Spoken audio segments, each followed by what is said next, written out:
साथियों नमस्कार, मैं कमलेश सिंह लोधी आप सभी का एक बार फिर अपने चैनल में स्वागत करता हूं। आज हम बात करने जा रहे हैं भारतीय समाज में जाति व्यवस्था को लेकर।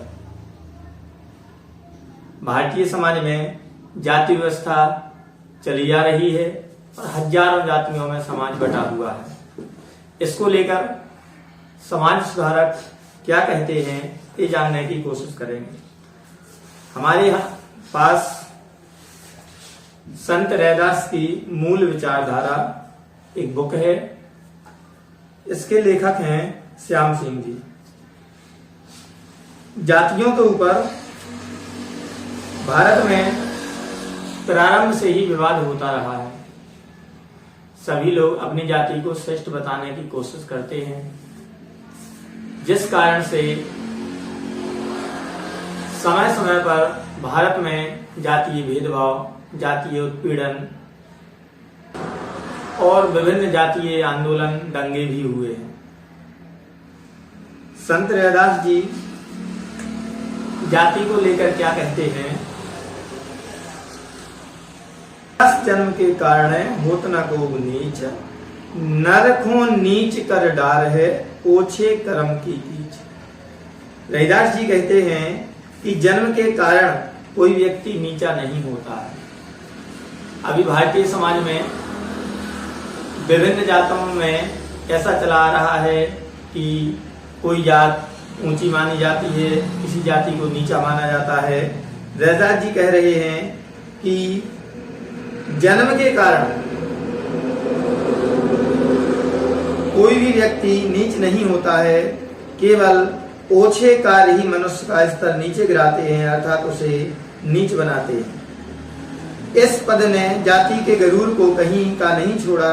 जाति का घमंड करने वालों को यह उपदेश अपना आचरण सुधारने की सलाह प्रदान करता है। साथ ही जात पात के द्वारा सताए गए लोगों का साहस बढ़ाता है, उन्हें एक नई प्रेरणा प्रदान करता है। संत रैदास जी कहते हैं कि जन्म के कारण कोई ऊंचा नीचा नहीं होता है, लेकिन हमारे समाज में देखा गया है फलाना ब्राह्मण समाज का है, वो ठाकुर समाज का है, वो लोधी जाति का है। इस आधार पर ऊंच नीच बताई जाती है। रामचरितमानस में गोस्वामी तुलसीदास जी लिखते हैं,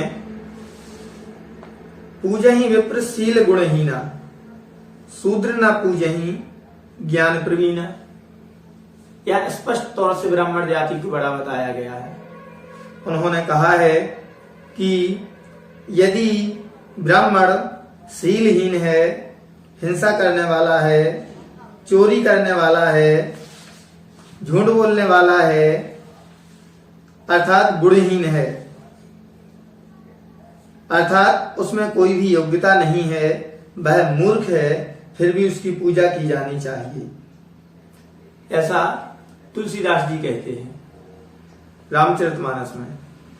इसके विपरीत मत पूजिए जड़ होवे गुणहीन, पूजहि चरण चंडाल के जो होवे गुण प्रवीण।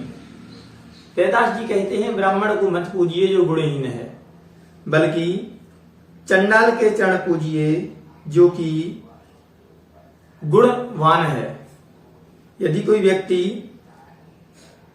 उच्च जाति का है और उसके कर्म अच्छे नहीं हैं तो हमें उसे नहीं पूजना चाहिए, और यदि कोई व्यक्ति शूद्र है और गुणवान है तो वह पूजनीय है।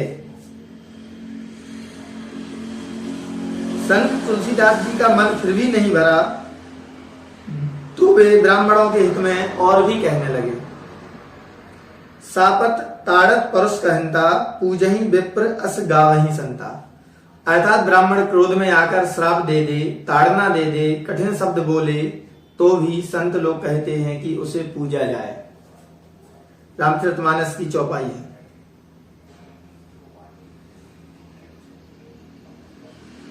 ध्यान देने वाली बात है कि तुलसीदास की जो रचना है रामचरितमानस, वो मुगल काल में लिखी गई थी। तुलसी के समस्त साहित्य में कहीं भी मुसलमानों के विरोध में एक भी शब्द नहीं है। मुगल काल चलता था। अकबर, हुमायूं, जहांगीर, बाबर, इनकी सल्तनत थी। और मुगल काल में तुलसीदास ने रामचरितमानस की रचना करी है और भी साहित्यों की रचना की है। उसमें से किसी भी साहित्य में मुसलमानों के लिए एक शब्द भी नहीं है। यह इसलिए कि मुसलमानों को ब्राह्मणों से कोई मतलब नहीं था, जबकि ब्राह्मणवाद ने इस देश को रसातल में पहुंचाया।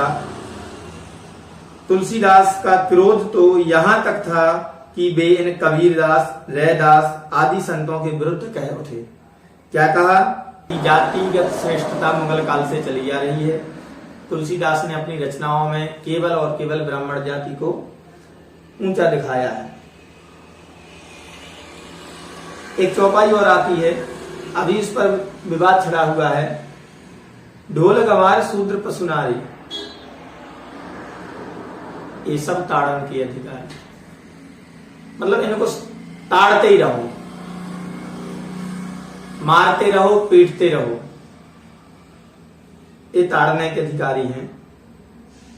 हाल ही में इसको बदल के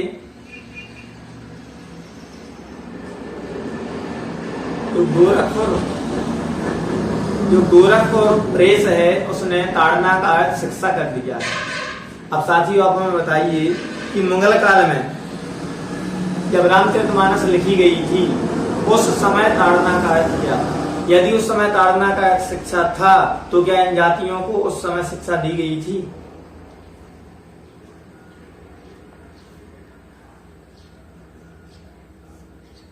आगे तुलसीदास जी कहते हैं, जे वर्णाधम तेल ही कुम्हारा, सुपच किरात कोल कलवारा। जे वर्णाधम, वर्णाधम माने अधम जात, अधम जात तेल ही, कुम्हार, किरात, कोल, कलवार, सभी को अधम जात बताया गया है। आगे वो कहते हैं कि अधम जाति में विद्या पाए, भयं जथा अहीं दूध पियाए। और इन जातियों में जन्म लेने वाला व्यक्ति यदि विद्या पा लेता है तो वह सांप को दूध पिलाने के समान है।